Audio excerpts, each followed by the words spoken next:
World of Warcraft, a game that needs no introduction to anybody. A game that once was the greatest and at times fell into darkness.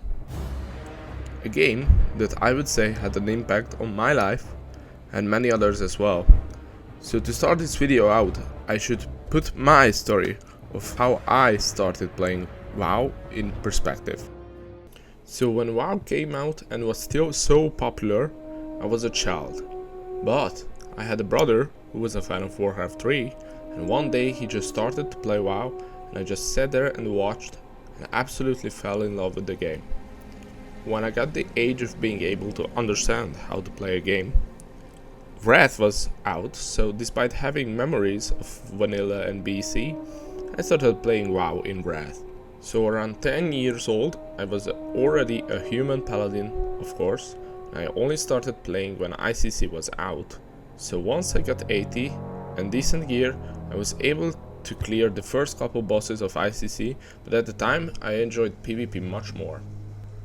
So then Kata came out, we played on a private server where half the raids didn't even work, but we were one of the first on the server to clear Dragon Soul. I remember being like 12 and wiping hours and hours on Spine of Deathwing. I got decent rating as well in PvP. I think I was around 2.2k, which for a 12-year-old I would say is pretty decent. After that I stuck around at Wrath and Cataclysm private servers, later came back for BFA, and then of course Classic WoW. And that is what we are gonna talk about today, and I am going to make a comparison between retail and Classic. So let's start.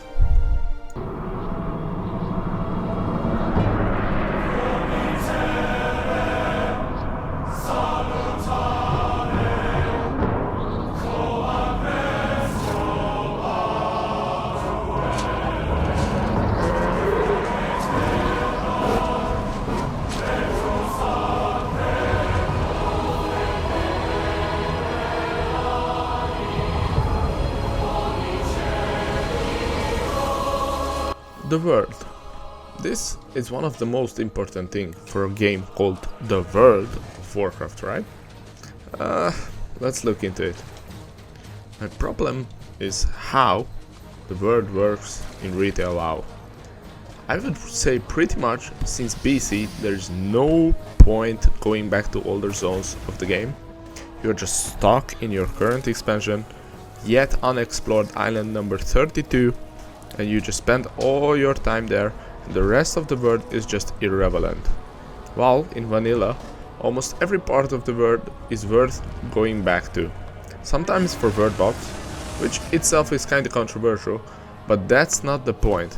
You still go back to zones for instead of just jumping around on the top of the Orgrimmar bank.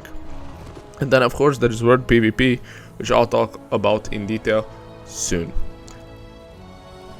There are gathering stuff you can make money off, unless you buy gold from bots, because it's easier. And that kinda ruins the game, but that's up to Blizzard to fix it. And no, not like this. But I'm getting ahead of myself, but while we are talking about the world, let's talk about the leveling itself throughout this world. The leveling.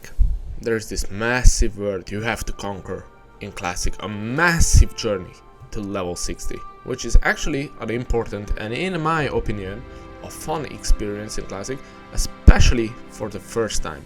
You start out as an absolute naked noob, making your way through the early levels and then starting to find a couple of green items. Eventually, you get to do a couple dungeons with people you meet and actually talk with in-game, not like in retail, where you can do an M+ and nobody says a word the entire time. It's just the tank leaving all of a sudden, and your key is ruined now. But once again I get ahead of myself, so let's continue. So you get your early dungeons done, finish the early zones, and then start heading to other zones. For example, you go to Duskwood, where there is the Morladim questline, which is one of my favorites in the game. It's just really sad, to be honest. But you end up dying from him a couple times, but eventually, or maybe with some help, you cleanse the land from the undead. And on your way back, you see this guy. and you are dead once again. That is why I think the classic leveling is so good, because there's danger lurking everywhere. And also that is why hardcore WoW is so popular, because it makes this awesome leveling journey even more epic and important. The leveling in Classic serves as a great tutorial for the game, and once you get 60, you're pretty much ready to do the end game. Yes, you might need to read a guide, but that's it. Now let's talk about retail leveling. You make a new character, you instantly equip all your heirlooms, so that the leveling gear is absolutely irrelevant. And rush to level 10, spam LFR all the way till you can enter the current expansion zone. Now this is bad for several reasons, but for one is that if you're a new player, this doesn't serve as a tutorial. You get max level and you try to join a normal raid with your current knowledge of the game. Even after reading a couple of guides, you're probably kicked after one attempt, because there's such a difficulty shift from the leveling to a normal raid that you will have no idea what you're doing. And of course, to go back to the classic leveling and retail leveling as an experience for a player doesn't even compare. But let's go back to classic for a second here. You know where most people head to from Darkshore? That's right, Strangleton Vale.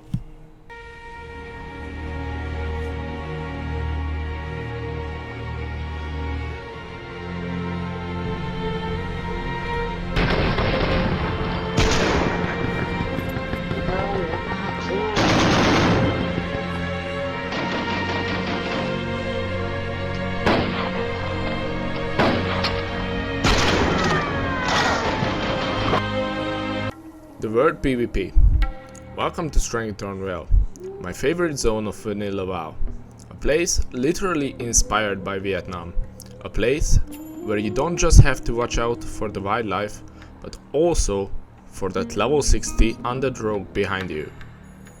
So with STV, let's talk about word PvP. A feature mostly exclusive to vanilla, since there was no flying mounts, but you can find some aspect of it in retail WoW. This aspect is called War Mode, which makes you have enabled PvP, which is good for leveling, because it gives like 10% experience bonus, but if you have it on at max level, it's most likely you will get called a moron. So with this out the way, let's go back to vanilla. So word PvP. Who needs an introduction here really? This is one of the most fun, and if you meet that level 60 undead rogue I was talking about, the most unfun experience of the entire game. To clear myself here, I'm gonna be 100% honest here. I hate ganking lobbies, I never do it, because I hate when it happens to me. So with that out the picture, let's picture a scenario that happened to everyone. You just walk around leveling and you see that one guy from the opposite faction running around doing the same thing, and you think to yourself, either or For the Alliance! And you charge in and bash his head into the ground, because you got that massive gear while leveling, and you feel a sense of accomplishment, because your leveling gear actually matters, and of course, not just for PvP, but it's rather important to have a good gear if you are playing on a PvP server. And to talk a bit about this word PvP itself, let's look at when it is done. People kill each other in this game for fun, for honor, literally, and for some roleplay reasons as well. For revenge, or just maybe because you need that mob the other guy is trying to take, or your guild needs the word boss the other guys are trying to take. There could be many more reasons, but let's start looking into the endgame stuff now. Itemization. Okay, I think I could talk about this for hours, but I'll try to keep it short. So when I started playing Classic, I was a noob in vanilla, so no idea about any endgame stuff, but I rolled a warrior. That was the closest thing to Retribution Pally, which is literally the worst pack in vanilla. So once I get level 60, I realized that the tier set for warriors is for tanking, I always played DPS, so I was a bit scared of what's gonna happen. Being too lazy to reroll at this point, I stuck with it and experienced the best itemization WoW ever had. I started raiding more seriously once AQ was at the end of its cycle, cause I took breaks, but even though I started late, I became this.